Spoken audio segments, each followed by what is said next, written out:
Credit Karma makes building your credit straightforward and stress-free with help from our credit builder. Sign up today at creditkarma.com and start enhancing your financial health. Credit Karma, your partner in building a brighter financial future. Credit Builder plan is serviced by Credit Karma Credit Builder and requires a line of credit and savings account provided by Cross River Bank, member FDIC.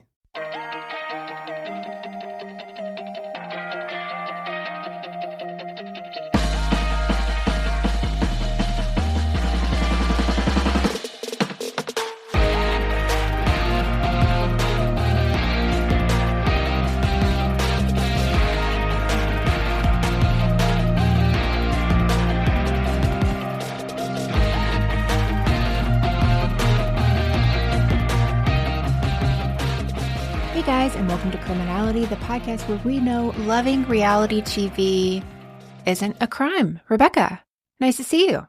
Nice to see you too over the Zoom. It's not in person, but it's no, it's not nearly as good, but it's not the same. I did get to see you in real life. Like what, last weekend? 2 weekends ago. Yeah, I was trying to figure that out, doing the math on that. Yeah. The weekend before Thanksgiving.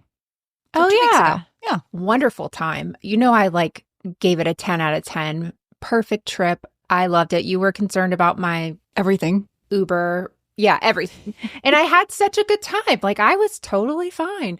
Yeah, it was the best time. And I got to meet a lot of your friends. I know. I don't have many, but they were all in Girl, one place you have at way one more time. than I do. And it was so fun. Melissa came to New York for a fun day-long celebration of this new chapter of my life that my friends planned. And it was just so great to have you be part of it because everyone else was local. But you got crap weather and you were a real trooper. No, that was fine. I was good with that. That was totally fine.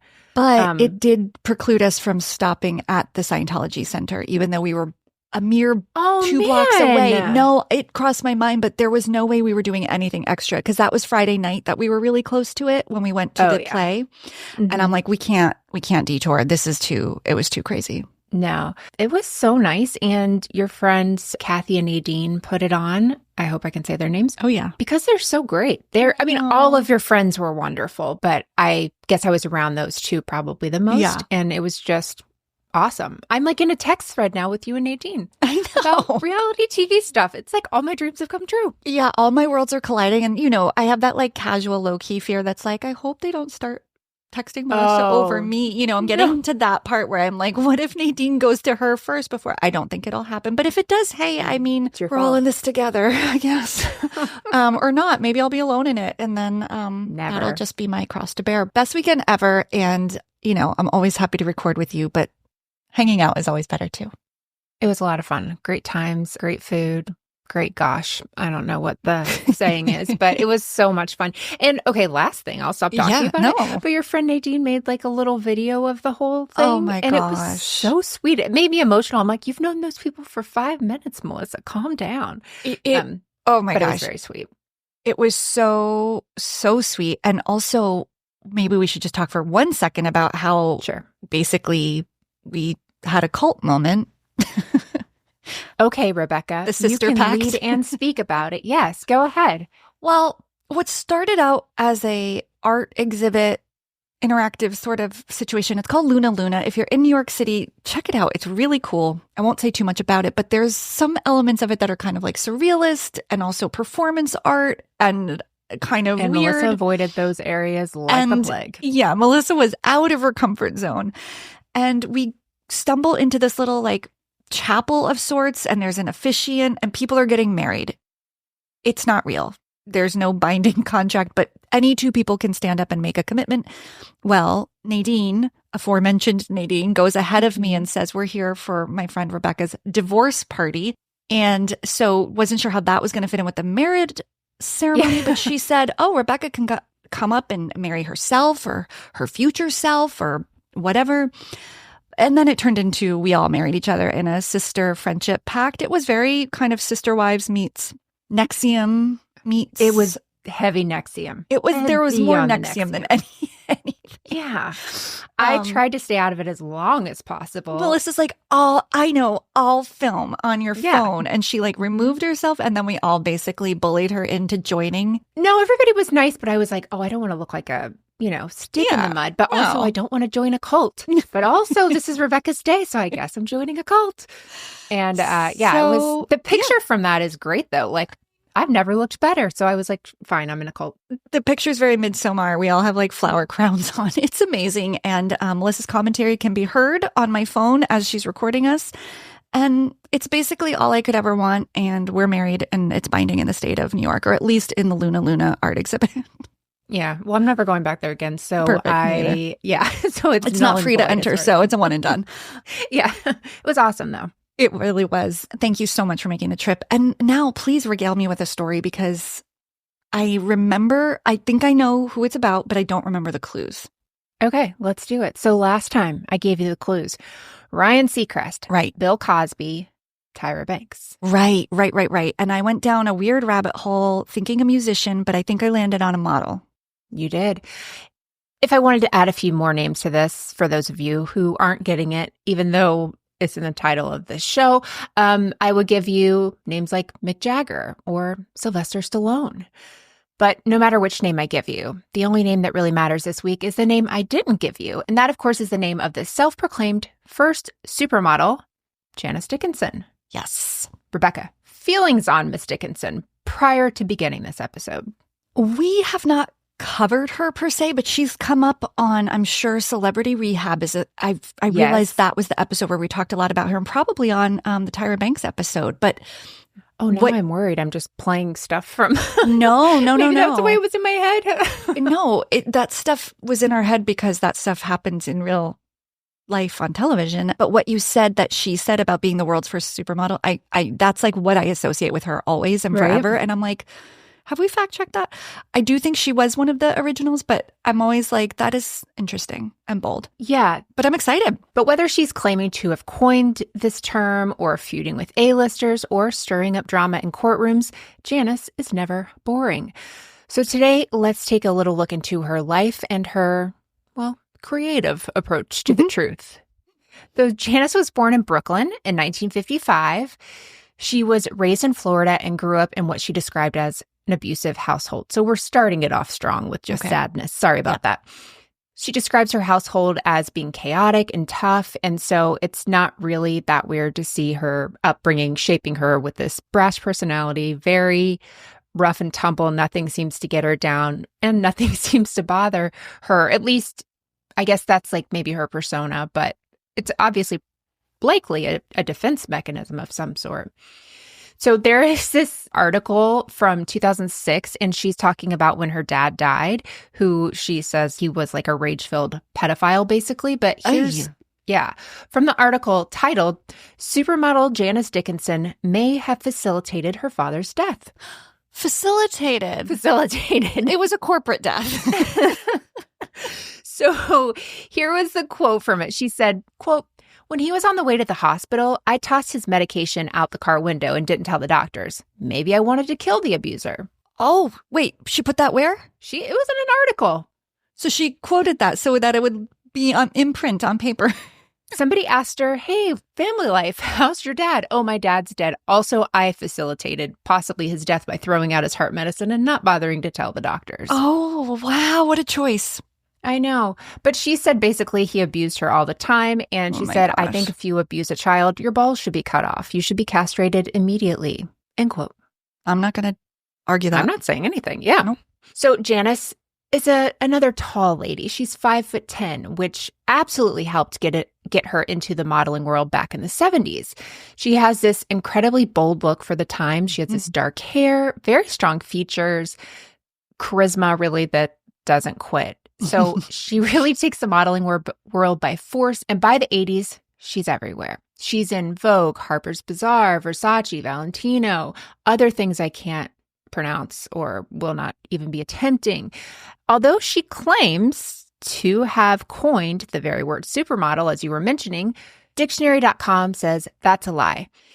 Actually, dictionary.com isn't quite that petty, but it does say the term supermodel was first used back in 1948, which is 7 years before Janice was born. Whoa. So Doubtful. It's unlikely she coined it, but she did mention it back in this weird interview that I just found the transcript for with Glenn Beck, of all people, back in 2007. She literally says in this, I guess it was an interview, she says something about being the world's first supermodel. And he's like, oh, really? She's like, check it out in the dictionary. And I was like, well, I'm going to dictionary.com. And not a word. You know, I mean, even in 2007, that could have been quickly checked online, but I wonder if maybe, I don't know, if she thought people were really like reaching for the dictionary. Yeah. Like, they won't check. Like, yeah, I know. But in 2024, Melissa sure did. Sorry, Janice. But really, when I think Janice Dickinson, of course, I think supermodel, but I also think about her wild love life, which reads like a who's who in Hollywood back in the 70s and 80s. I had no idea. Yeah. Do you have any idea people she was linked to? Well, the people you just mentioned as clues that weren't in your clues, like Sylvester Stallone, had no idea. Sylvester Stallone? Oh, wait for that one. That one's a good one. And you said someone else that was very famous that I forgot already. I forgot as well, but he will come up again. Don't you worry. Oh, Mick Jagger. That's it. Mick Jagger. That's huge. It is, but also not huge. And you'll hear why in just a second. Okay. So Janice has been married 4 times, with her latest marriage really being her longest. She's been married since 2016. All the rest of her marriages have lasted like a year or two, something around there. Okay. Yeah. So her dating history, though, exceptional. She dated Mick Jagger, as I mentioned, Jack Nicholson, Liam Neeson, Warren Beatty. That one tracks, right? Wow. And John Cusack. Wouldn't ever put them together, but good for her. I'm going to ask you a question. This is not how I worded it in my script, but this will be fun. Okay. Who do you think she said was the best lover, which is a word I hate, and the worst, again, lover? These are things she said? Oh. Out of these people, I will give you quotes. I think maybe Hollywood legend Warren Beatty must be good. Nice job. Yes, that is correct. And on the worst, who would you say? I mean, I feel bad, but John Cusack? No, but he is an honorable mention. I'll get to that. Mick Jagger was actually really the worst. Yes. Okay. The rock star of all. Okay. Yeah, exactly. So of John Cusack, she says the two had sex on a plane, and he had a large, well, you know, but a tiny sense of humor. Okay. He was not a funny guy. Yeah, I could see him being very like emo and quiet. Yeah. Yeah. He's dated a lot too. As I got into her dating him, I was like, what? How did all these women date him? But, you know, there's a top for every lid, a lid for every pot. I don't know. The whatever. Second one. Yep. Yeah. A top for every lid. I mean, that too, probably. Okay. So Janice, out of these relationships, various relationships, she ends up having 2 kids, one of which came from a relationship with none other than Sylvester Stallone. Oh, no way. Or did it? Oh. You see what I did there. During their brief romance in the 90s, Janice is in a relationship with this guy, a film producer named Michael Baum. I don't remember. Michael B. Michael B. And at the same time, she was like breaking up with him, but also started to see Sylvester Stallone, who, by the way, had been dating someone for 5 years. And she becomes pregnant. She calls Stallone and says, hey, you are the father. And at first he was like, great, I will do this. This is not going to be easy. Got to tell my girlfriend that I am having a baby with you. Yeah. She has her daughter, Savannah Stallone. All Pretty of that. Name. It is, I know. So she talks about Sylvester Stallone.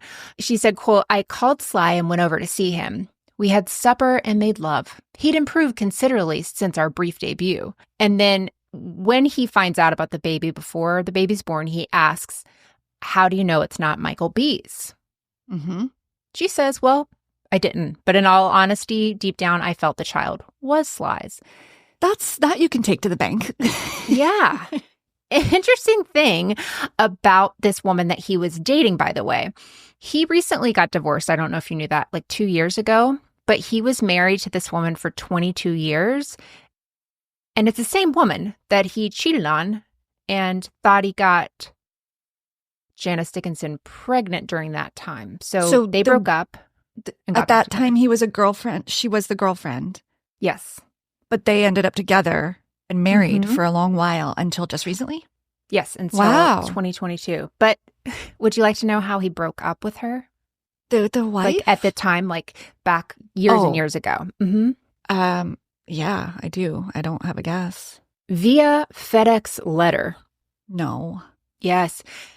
You want to know the craziest thing? TMZ just put something up about that today. And I was like, what are the odds that I am doing this story and it's Sylvester Stallone saying that was kind of a chump move to not say to you, like, sorry, I've been cheating on you and I might have a kid.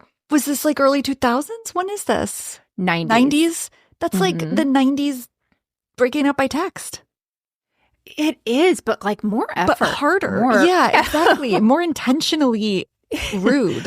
I feel like a call would have been better, but why not regular post? Why did he upgrade to said, FedEx? This has to get to you. Yeah. He wanted tracking. Okay. Exactly. So how did Stallone find out that Savannah wasn't actually his and was the movie producer's? Oh. A DNA test, of course. So 6 weeks after Savannah's born, this is in 1994, Janice, 6 weeks, she's walking in a show for Versace. Nice. 6 weeks. And Sylvester Stallone is in the audience. She realizes that he leaves the show early. So she goes back to her hotel room. She finds him and he just says to her, I just heard from the DNA lab in Long Beach. Savannah's not mine. Send my regards to Mr. B. Whoa. But then he also says, this seems so celebrity. We had a good run, Janice. Say nice things about me and I'll say nice things about you. Yeah, that does. Right? Yeah. Like, yeah. When this gets to the press, don't mention FedEx, whatever you do. Tell them about how I was really willing to step up as a dad. Absolutely. So I guess her name did come off of the birth certificate, all of that. And with that, the couple ended their brief but dramatic relationship. Seriously. Let's move on to reality TV. Ooh. So while Janice's modeling career made her famous, her reality TV career made her infamous. So she started really as a judge on America's Next Top Model, where she turns brutal honesty into an art form. Rebecca, I'd love to know your relationship with none other than America's Next Top Model. Casual viewer. Okay. That's actually surprising to me. That I wasn't like super invested in it. Mm-hmm. Well, you know how I feel. My mixed feelings about dreams being crushed. Oh, that's not the one. Yeah, I mean, it's so hard because I also love dreams. But that one even, I'm not going to say I was ahead of the curve, but I always was like, man, this is harsh. Like, I don't think they should be talking to these girls like this. But yeah, she and Tyra were tyrannical. Oh, that's a very good word for it. Yeah. So if you, like Rebecca, kind of took a backseat to America's Next Top Model, you might not know that it debuted in 2003 and gave us many iconic lines that you'll still hear today, like this one. Be quiet, everybody. Be quiet. That's what is wrong with you. Stop it! I have never in my life yelled at a girl like this. When my mother yells at this, it's because she loves me. I was rooting for you. We were all rooting for you. How dare you? Learn something from this. When you go to bed at night, you lay there and you take responsibility for yourself. Because nobody's going to take responsibility for you. Do you think that is one of the most widely spread, like, viral TikTok GIF? I think so, I right? mean, that's something you say in everyday life. Yeah, there's so many great places to share that with someone. There's so many good reasons. It really is a gift that keeps on giving because it's so evergreen that you really can use it in any situation. And I do a lot. But I do remember that episode and that girl had a real, like, actual sob story. And she did. There was not a lot of sensitivity. I know Tyra was doing like the tough love thing, but that was more tough than love.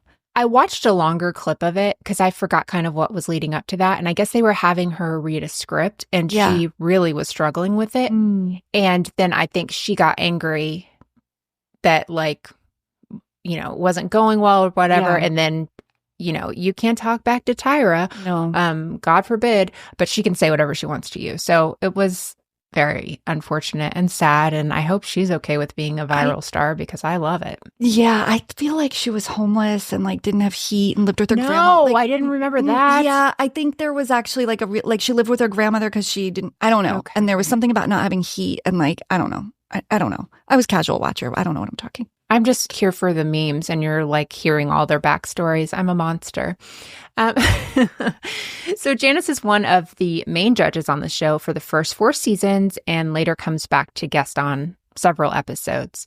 And she really cemented her time as being one of the iconic judges, if not the iconic judge from America's Next Top Model. While Tyra Banks was the creator and host of sorts, Janice is the mouth.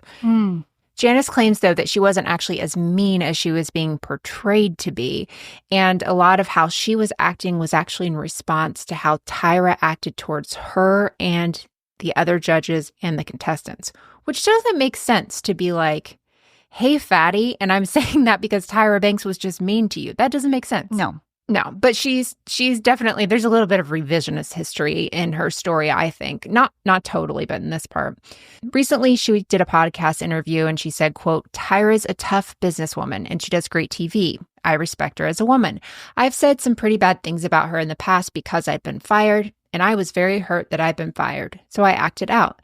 That's not when I acted in a sober-like fashion. I really apologize to you, Tyra, for the things I might have said to you because she is a great lady. And thanks to her, I've had a very successful career on television. It's like she gets to the line, you're like, oh man, that is really good. And then she's like, actually, no. That's a housewife's apology. It's like, if I ever might have offended you for whatever you took offense to, then I guess I'm sorry. Yeah, exactly. It's like what you teach your kids not to do. Right. But she did. One of Janice's big lines on the show was, you're not a model, you're a pretty girl. I mean, that is a distinction. It is, but she somehow makes that sound both insulting and motivating.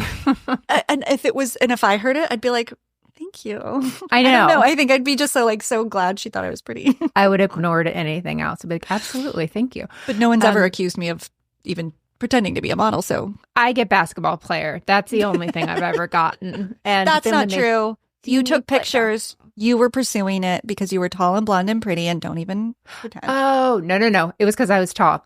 And that's the entire first chapter.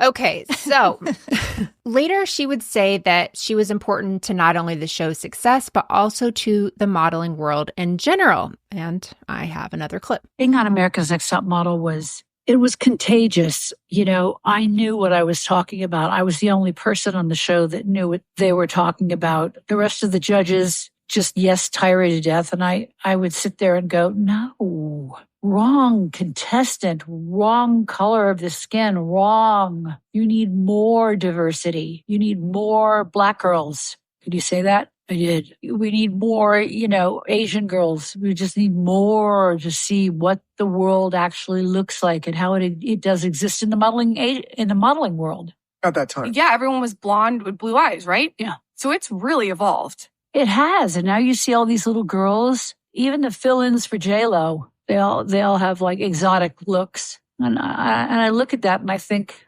okay, there was a part of my hand that participated in exotic girls making it to the forefront. Oh, Janice, I'm going to need you to stop saying exotic. That is true. But she's her head down, though, like the whole time she's saying it, almost like it's a memorized statement, but it's so out of control. There's no way it could have been like a statement somebody gave her to say. Oh, she's like what are those people called? Like visions of grandeur? Like a self-aggrandized person, I think is what I'm getting. I like her hair like that. Sorry. Yeah, no. That's an important part of that clip. But according to Janice, the role Tyra wants her to play on the show is to be basically the female Simon Cowell of America's Next Top Model, which is a role she modeled very well. Yeah. And before we get into more of her reality TV and also the crimes and lawsuits, we are going to take a quick break to hear a word from this week's sponsors. There are two kinds of people, the ones who start holiday shopping in July and the ones checking their tracking status updates on Christmas Eve. We're here to shake up your holiday shopping to let you know that SimpliSafe is offering their best deal of the year right now. 60% off a new SimpliSafe home security system. And those packages you're waiting for, SimpliSafe Active Guard can actually prevent break-ins, package theft, and vandalism with live monitoring agents who can see, speak to, and deter suspicious individuals outside your home before they even get the chance, so that housewives merch will safely make it to the intended recipient. So, whether you're home for the holidays or celebrating somewhere else, SimpliSafe ensures your home is safe, which gives you a peace of mind that nobody can buy you this holiday. SimpliSafe is offering Criminality listeners exclusive early access to their Black Friday sale. This week only, you can get 60% off any new system with a select professional monitoring plan. This is their best offer of the year. Head to simplysafe.com/criminality. That's simplysafe.com/criminality. There's no safe like SimpliSafe. Why get all your holiday decorations delivered through Instacart? Because maybe you only bought 2 wreaths but have 12 windows. Or maybe your toddler got very eager with the advent calendar. Or maybe the inflatable snowman didn't make it through the snowstorm. Or maybe the twinkle lights aren't twinkling. Whatever the reason, this season, Instacart's here for hosts and their whole holiday haul. Get decorations from the Home Depot, CVS, and more through Instacart and enjoy free delivery on your first 3 orders. Service fees and terms apply. So after America's Next Top Model comes The Surreal Life, and this is where Janice really cements her status as reality TV's reigning drama queen. I'd say one of, because I think Tiffany Pollard, New York, is probably my favorite drama queen of all time, and I will die on that hill. So Janice feuds with Omarosa. She's screaming at producers, and basically she creates this blueprint for modern reality TV chaos. But according to Janice, it wasn't really that simple yet. Have you seen that Vice has all these like dark side of reality series? Yeah. They're all super good. I did not watch this one because I found out about this one at like 4 o'clock this morning, but I've watched some of the other ones and they do a really good job. But Janice said in the Vice episode, I pulled a quote, "It makes me feel like a used puppet." This is her talking about her time on The Surreal Life. Mm-hmm. So she says, quote, "Producers can be devils, and they set those competition matches up. They script the whole things for themselves, and then we just have to be these puppets that play into their master scheme of much-watched reality show. But I signed up for it. I knew what I was getting myself into, sort of." Again, yeah. So close. Yeah, right. And she could be referring to the whole thing where she was holding a knife while standing near Omarosa. Omarosa to this day says she was scared. It's like the poster for this season. Yeah, like terrifying. Why are you holding a knife so close to her? Yeah. According to Janice, she and Omarosa basically hated each other, but she says what started it off was that Omarosa was jealous because Janice had it in her contract on The Surreal Life that she would have hair and makeup every day. Somebody would come and do that. Smart. Well, yeah. I mean, the founder of supermodelism gets hair and makeup. Absolutely. And she was like, she's just jealous she didn't do it. And I guess one day, like, Omarosa sat down and said, "I'm next." And she was like, "Absolutely not. This is in my contract." So I think Omarosa learned something that day, and that's to get a better contract. I think I learned something today. And really, they fought just continuously, which really made the season not very fun and probably why The Surreal Life fell off. I haven't watched the new season, but I know it has Macy Gray, Chet Hanks, Kim Zolciak. Wait. Kind of have a thing. You heard me. Did you say the current season as in right now? Yeah, there's a new one. I know. Nobody knows about it. Oh my gosh, Macy Gray. I know. She like sounds like the most positive one on there, but like I need to see Kim Wig is what people on the internet call her. I need to see Wig try and flirt with Tom Hanks's rapper son. I just need to see it. Yeah, I mean, speechless. No notes. Gotta see it. I think I might just be saving it for a little treat for myself to binge one of these days. So beyond Surreal Life and like 1,800 other things, Janice also has the Janice Dickinson Project. It airs in 2006. It's supposed to show her like going from being a model to actually a photographer, an entrepreneur, kind of just showing this new stage of life. However, it became infamous for basically its chaotic production. Janice being Janice. And, you know, it just didn't do well. I think it was on Oxygen before Oxygen was Crime. Mm-hmm. Own. And of course, it was canceled after just one season. Now, Rebecca, Bravo has 11 million shows, so there's no way that you and I can watch them all. We try, but we can't. But one of the shows I haven't actually watched in Bravo land because there's so many seasons and I'm just not sure. Like, it takes like a hospital thing. If I go in the hospital again, this will be my show. Okay, I did that with Wood, please. Okay. That's, like, not... Real Housewives of Miami is what you got me into my last bout. So if I do, this will be what I watch. And that is Shahs of Sunset. Have you watched Shahs of Sunset? I haven't, and I feel the same way. It's like it's an undertaking. But Ronnie and Ben speak so like warmly of it in retrospect. I don't know what they sounded like during it, but yeah, I'm with you on that. And if you're wondering how Janice Dickinson plays into Shahs of Sunset, well, this is also where one of our lawsuits takes place. Huge. Yeah, Janice is actually in an episode of season 6 of Shahs of Sunset. She claims that she didn't like how she was portrayed. Before I show you the clip, a little context. Janice is at this modeling shoot of some sort along with one of the stars of the show, Gigi. Apparently, they're both supposed to wear the same outfit, and they're both big mad about it. And then we'll talk a little about what Janice said actually happened. That's what I'm supposed to be wearing. Babe, can you get Eric? Because that's the romper I'm supposed to be wearing. من بدون لباس عربی بپوشم. What's up? Hey! I didn't recognize you, right? Find it yourself. Or where was it? What the f*** you been doing for the last 30 minutes? اون مانکنه معروفه. I know. من بدون لباس عربی بپوشم امشب. لباس تو رو برداشت؟ آره. Oh, damn. What's going on with that outfit? You got jacked. What's happening with that situation? Nothing. I'm finding you a better outfit. No, you could find that old something else. Well, I thought this died out with the Flintstones. I don't even know how she's able to walk right now, let alone walk a runway, let alone walk the runway wearing the outfit I'm supposed to be wearing. No. Oh, boy. Cheatsy. Yeah. I know. So with everything we know about Janice up to this part, is this something you feel like is totally out of character for her to have reacted in this way? No. Yeah, agree. It's not really that. I didn't see anything wrong with it compared to stuff she's already done before. Exactly. She claimed it showed, quote, an arrogant, unprofessional, and purportedly past her prime celebrity.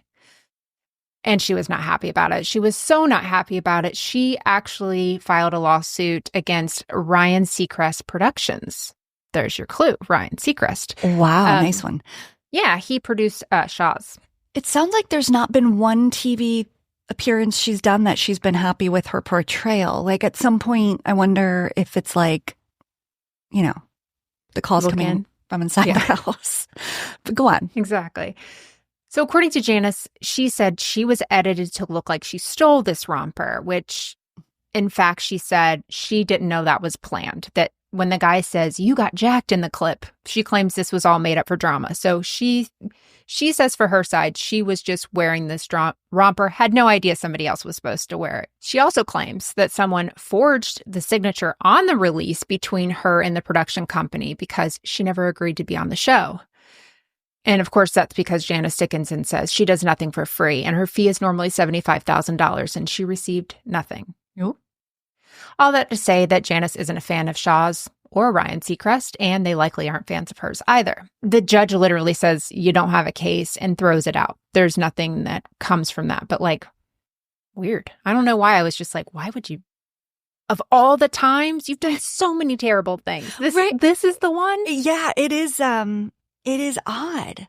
I thought it made Gigi look worse than it made Janice. I agree. I guess the implication she really didn't like, but it just seems like the easiest thing to clarify. And like, she has other damage control that would be better utilized. Tons. Like some of the things she said a few minutes ago. Mm-hmm. Okay.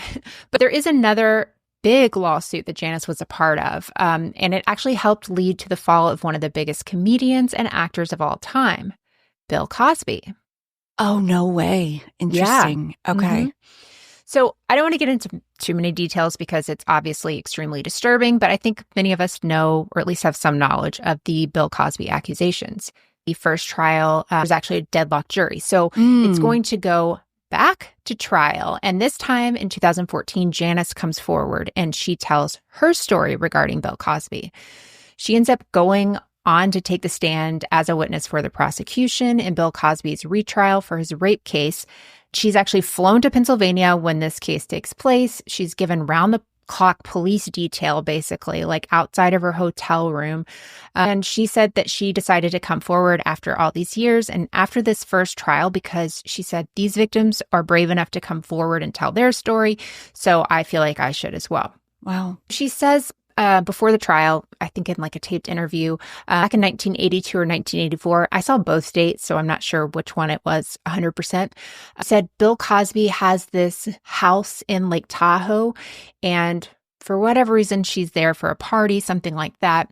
He says he's interested in putting her in the Bill Cosby show. So she says she goes back to his room. He gives her a blue pill, which he said was for period cramps. She takes it with wine and says she starts feeling like she can't even speak, really. Like, it's like the words aren't even coming out of her mouth. She remembers him getting on top of her, and he smelled like cigars, espresso, and body odor, which, all the worst. The next day, she said, I knew something happened. There were reasons she thought that, and she confronts him, and he acted like she was just crazy. And yeah, at the time she says she didn't go to the police because she didn't want her clients, or she didn't think her clients would like it if she was like the girl who had been raped, which is insane, not her fault.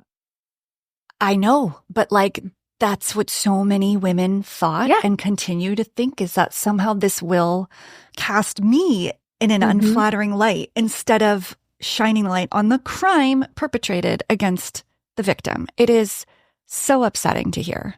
Absolutely. Time and again. Yeah.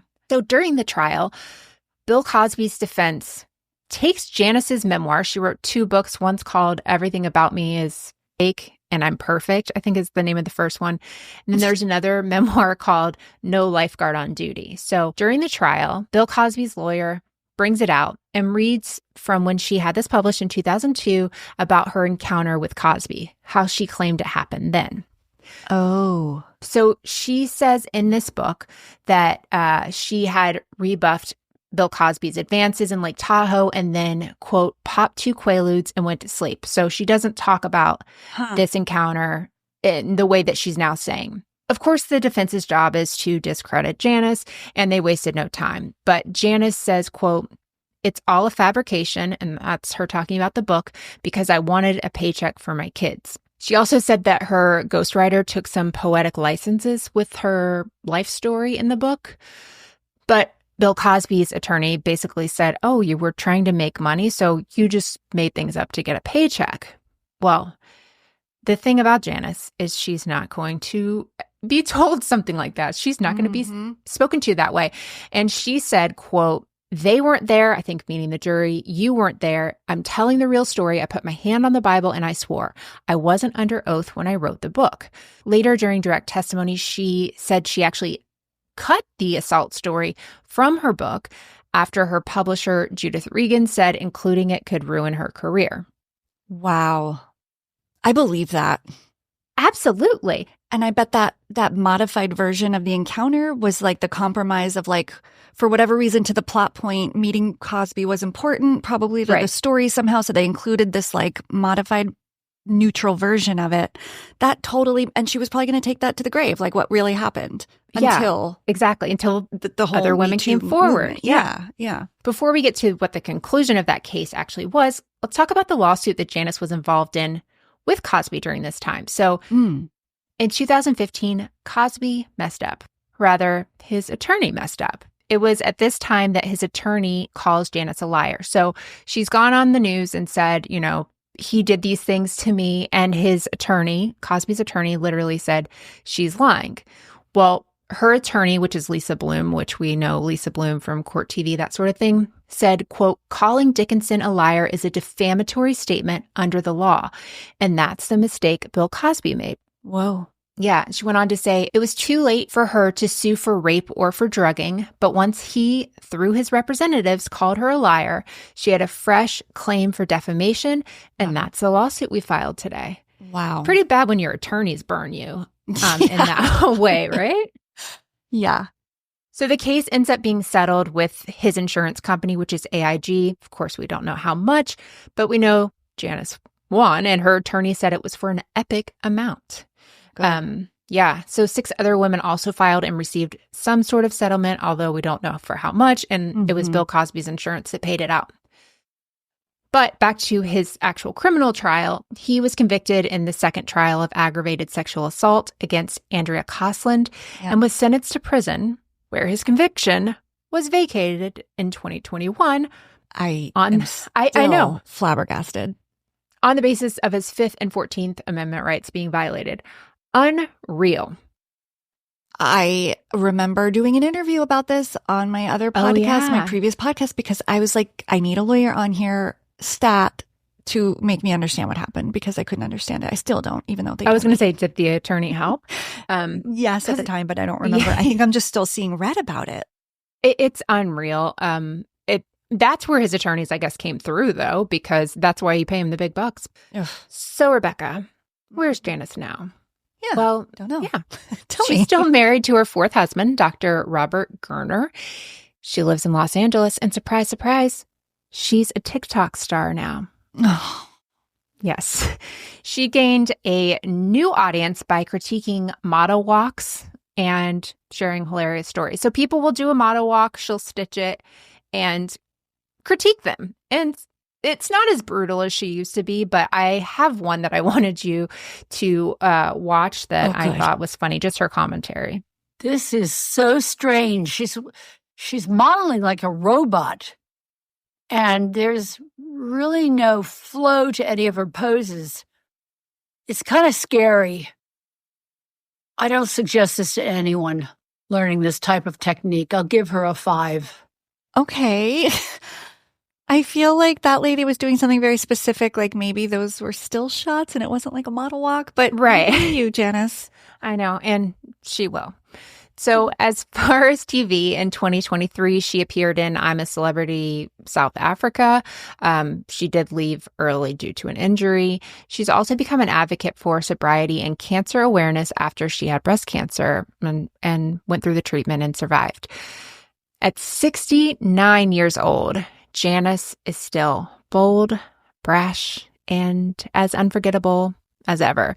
And if you want to know if it was all an act, I'll leave you with Janice's words. Do you have any regrets about things you said during your time as a judge on ANTM?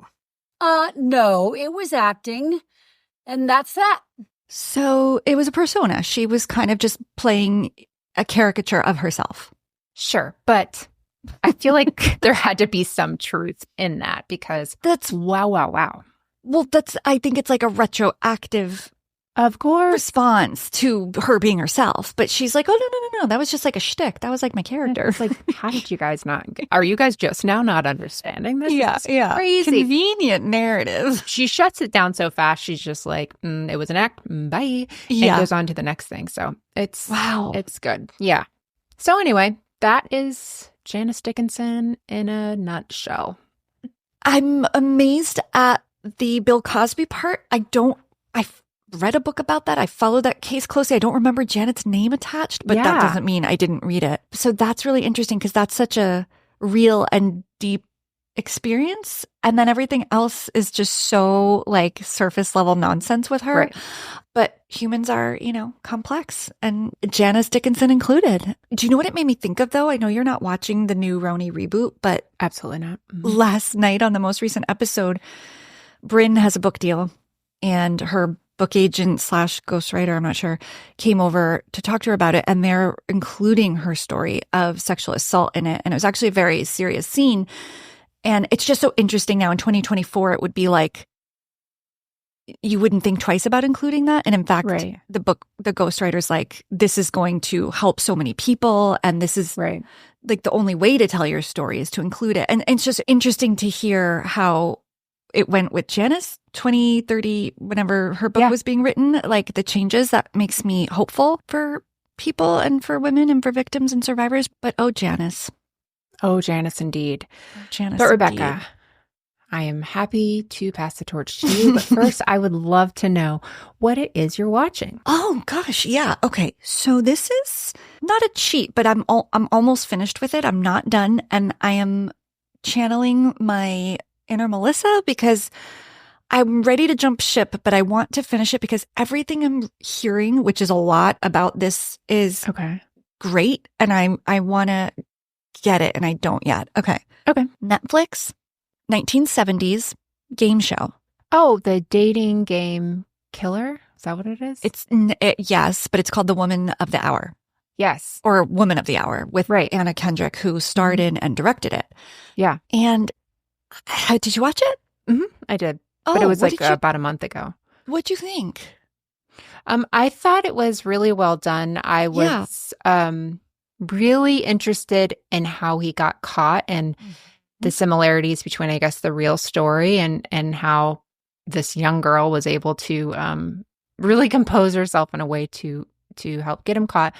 But I thought it was pretty interesting. I do too. And I don't know why I couldn't get through the whole one episode, 90-minute movie that it is if it just wasn't in the right frame of mind. But I really liked the era and I thought it was very authentic to the 70s. Not that I was around, but I don't know. I think I do like Anna Kendrick. I think she's really talented. I think I just wasn't in the right mindset, but I want to finish it because I've heard, everything I'm hearing about it I just feel annoyed that I haven't finished it. So I'm going to finish it. No, I get it. She also, Anna Kendrick said that she was like, no, I'm not making anything about the killer. Like his past is going to be about the victim. And I was like, awesome. I'm in. Way to go. Yes. Mm-hmm. And I think I've even heard her say, and in addition, it's about women. It's about this fear that we kind of just walk through the world with because men are diabolical. Sorry, did I say that out loud? Not Is that all too men. Strong? But it's a real fear. I mean, it's a real thing you go through with, and having daughters, both of us, it's a real thing I have to think about, and I do think about. Yeah, well, also we have sons who we don't want to be diabolical and don't want to make women feel scared. And so it's important for everybody. But yeah, I'm going to finish it. And I think it was a cool take on that story. Totally. I agree. How about you? Do you have a show for me? I do. I wonder how you'll feel about this. Okay. Netflix. Mm-hmm. Dating. Oh, it's like mine. Boomers. Oh, it's like second half, second chance, end game. No, it's like it's for older people dating. The middle set, the middle ground, gray area. How about if I give you the word the later half? What rhymes with later? The later skater, the later dater. The later daters. Yes, the later daters. It might be too close to home. Yeah. Is it fun? Is it cute? Yeah, it was good. I think it's trying too hard to be like The Bachelor, The Golden Bachelor or whatever. Well, I'd be hoping it would be a little cooler because it's Netflix. That it won't be so cheesy. It is, but so far some of the personalities are just one of them in particular. I'm like, I never want somebody to not be themselves. Sure. But I don't want to watch themselves on my screen. Like I want to choose not to. Personal choice. Yeah. Yeah. So there are some very interesting people on there. There's one guy who has a baby with this lady that barely dates her. They end up breaking up, but then they're best friends for all this time. He's still looking for someone, but everyone's like, why are you not with this person who's clearly your best friend and you guys care about each other? Interesting.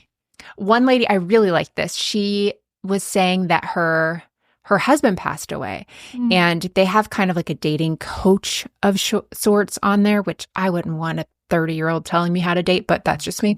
But she says you don't have to look. You already had this great love in your life. You don't have to look for that. You can look for a companion, someone to travel with. And I was like, wow, that really does take off so much pressure because she doesn't want to replace her husband, but she is lonely. So anyway, I think I've only gotten through one episode. I wasn't really in the mood to watch it when I watched it, similar to you. Interesting. Yeah. So I'll go back. That's right. Mm-hmm. Do you think I should watch it? I think so. One guy was creepy. I think it's kind of a fun thing. I don't think it'll be too close to home in a negative way for you. It's like if your parents were dating. Are they like a lot older than me? Yeah. Okay. I think you'll enjoy it. It's fun. But there's one guy who's like, seems really nice. And then all of a sudden he's like very sexual with stuff. I don't know. Like one guy is an attorney and very like, I don't know, like the more he drank, I was like, stay away from him. This is what I mean. It's scary out there. It really was. But as an Enneagram 6, I was like, I don't like him to both of them. So you can't fool me. Yeah, but maybe I'm an Enneagram 4. Oh. You see why I'm scared? You should be terrified. I'm just kidding. But just take a little of my 6-ness. I'll take a little of your 4-ness and we'll move through the world.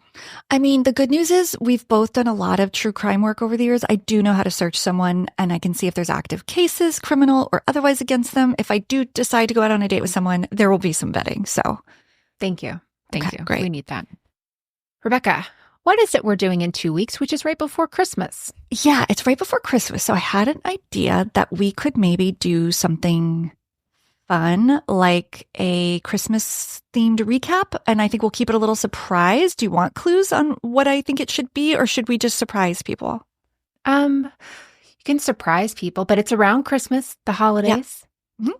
So I think we should just go classic in the Bravo universe and do a fun recap and make it a little more cash. Maybe we should, you and I are crazy drinkers. Maybe we'll have some Diet Coke with cherries in it or something. Like, Oh, yeah. Or eat some candy. I don't know. I want us to like get a little revved up. Yeah.